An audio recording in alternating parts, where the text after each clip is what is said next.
Okay, here's a wild thought for you. What if some of the most mind-bending ideas in modern physics weren't new at all? What if they were actually described thousands of years ago? Today, we are diving into Hermeticism, an ancient mystical philosophy that makes that exact claim.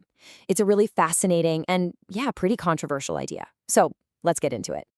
And this is the big question, right? The one that really gets people fired up. Did ancient mystics way back when somehow get a glimpse into the bizarre world of quantum physics? I mean, it's a huge claim. It suggests there's some kind of hidden thread connecting ancient wisdom to our most cutting-edge science. And the people who believe this, well, they point to some of the strangest stuff in all of science as their evidence. You'll hear them bring up things like the observer effect, the idea that just watching a particle actually changes what it does, or quantum entanglement, what Einstein famously called spooky action at a distance.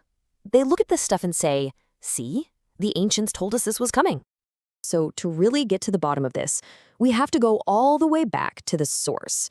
Who or what is supposed to be the origin of all this knowledge? Well, the trail leads us to this legendary, almost mythical figure known as Hermes Trismegistus, which translates to Hermes the thrice greatest. Now here's the first big surprise. Hermes Trismegistus wasn't a real person who walked the earth.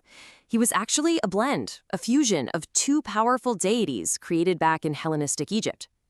Just imagine taking the Greek god Hermes, the messenger, the trickster, the guide between worlds, and combining him with the Egyptian god Thoth, the master of wisdom, writing, and magic. What you get is this ultimate wise man figure, this font of all secret knowledge. And the story of how we got these teachings is pretty dramatic. So it all starts in Roman Egypt. Then we jump forward to 1460, when these key texts, the Corpus Hermeticum, show up in Florence during the Renaissance. And everyone went wild. They thought they discovered this primordial wisdom, this Prisca Theologia, maybe even older than Moses. But then, in 1614, it all came crashing down. A scholar named Isaac Kazabin analyzed the language and proved, whoops, these texts are actually from the first few centuries CE, not ancient Egypt. It was a huge scandal, but the ideas themselves were too powerful to die. They eventually got a modern makeover in a little 1908 book called the Kybalian. Okay, so what is this philosophy actually teaching? Well, for that, most people today look to the Kybalian. It's the book that took all these complex ideas and organized them into 7 fundamental principles, or as it calls them, universal laws that supposedly run the entire universe. And here they are: mentalism, correspondence, vibration, polarity, rhythm, cause and effect, and gender. Now, according to the book, these aren't just a random list of ideas. They're all interconnected, weaving together to form the very fabric of reality, from the physical world to your own mind and spirit. Now, the very first one, the principle of mentalism, is the big one for this whole conversation. It's the cornerstone. It flat out states, the all is mind, the universe is mental. Let that sink in. This philosophy is saying that consciousness isn't just some random thing that happens in the universe. It is the universe. It's the fundamental stuff that everything is made of. And this wasn't just about navel-gazing. The whole point was to be practical, to be useful.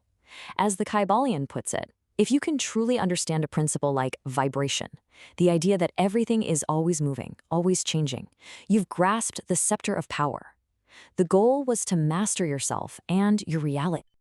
All right, we've got the foundation. So now, let's get to the main event, the supposed link between all this and quantum physics. This is where the debate really kicks into high gear. And here it is. This is claim number 1, the big one. On the one hand, you have the Hermetic idea that the universe is mental, that consciousness is king. On the other hand, you have this popular take on the observer effect, which says that the act of a conscious observer watching something literally changes reality. You put them side by side and, wow, it seems like a perfect match, doesn't it? But it doesn't stop there. The famous Hermetic saying, as above, so below, gets compared to the spooky interconnectedness of quantum entanglement. The principle of vibration, that everything moves, gets lined up with string theory. And the whole Hermetic idea of the all, that everything comes from one unified source, sounds an awful lot like the holy grail of physics, the search for a unified field theory. So you can see why people get excited. The case for a deep connection seems pretty strong. But now we gotta do our homework. We need to hit the brakes and give these claims a serious reality check. What does actual science have to say about all this? Well, when you ask physicists about this, you'll often hear a specific term pop up: quantum mysticism. And just so we're clear, they don't mean that as a compliment. It's a term for when people take the very precise mathematical language of quantum mechanics and use it to back up spiritual or New Age ideas, usually because of a simple mix-up in what the words actually mean. And this right here, this is the absolute heart of the misunderstanding. It's about the word observer. In our everyday language, an observer is a person, a conscious mind looking at something. But in quantum physics, an observer or a measurement is just any physical interaction. It could be a particle hitting a detector, a photon hitting a piece of film. A conscious brain is absolutely not part of the equation. So let's break it all down. That link between mentalism and the observer effect, it's really just based on mixing up the definition of a word. The other parallels, like correspondence and vibration, they're beautiful, powerful metaphors. The universe that physics describes feels a lot more like the Hermetic universe than the old mechanical clockwork one. But they're analogies, not literal scientific descriptions. But there is one link here that's really profound: the shared goal. Hermeticism's search for the all and physics' quest for a unified field theory both come from the exact same deep human intuition, that beneath all the complexity, reality is ultimately one simple, elegant thing. Okay, so if Hermeticism isn't some kind of secret physics textbook from the past, is it useless? Should we just toss it out? Absolutely not. We just have to shift our focus and understand what it was actually trying to do, which the tradition calls the great work. See, the point of Hermeticism was never to map out subatomic particles. The point was to achieve inner transformation. It uses the language of alchemy, turning lead into gold, as this incredible metaphor for psychology. The whole idea is to transmute the base metal of your everyday, messy, ego-driven self into the pure gold of an enlightened and whole person. And this isn't just some vague, feel-good idea. It's a structured path. It starts with a stage called calcination, which is like burning away your ego and attachments.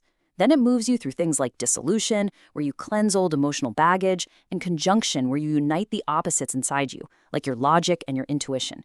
It's a whole process, all the way to the end stage, coagulation, where you make that new, higher self a permanent part of who you are. It's basically a roadmap to self-actualization. And this quote from the Kybalian just nails it. True Hermetic transmutation is a mental art. The real transformation, the real magic it's talking about, happens inside your own head. It's about mastering your mind to change your life, not bending spoons with it. So I think this is the big takeaway. The real value of Hermeticism today isn't as a replacement for science. It's as a companion to it. I mean, modern physics has revealed a universe that is so strange, so interconnected, and so deeply mysterious. It raises huge questions about what reality even is. Hermeticism doesn't have the scientific answers, but it offers us this incredibly rich, symbolic language to help us wrestle with those very same questions. Which really leaves us with this final thought. Science is unbelievably good at explaining how the universe works, from the tiniest quarks to the biggest superclusters of galaxies. But for those bigger questions, the questions of meaning, of purpose, the why of it all, maybe the real great work is to look not just outward through a telescope, but inward too. And for that journey, ancient wisdom traditions like Hermeticism might just have something truly profound to teach us.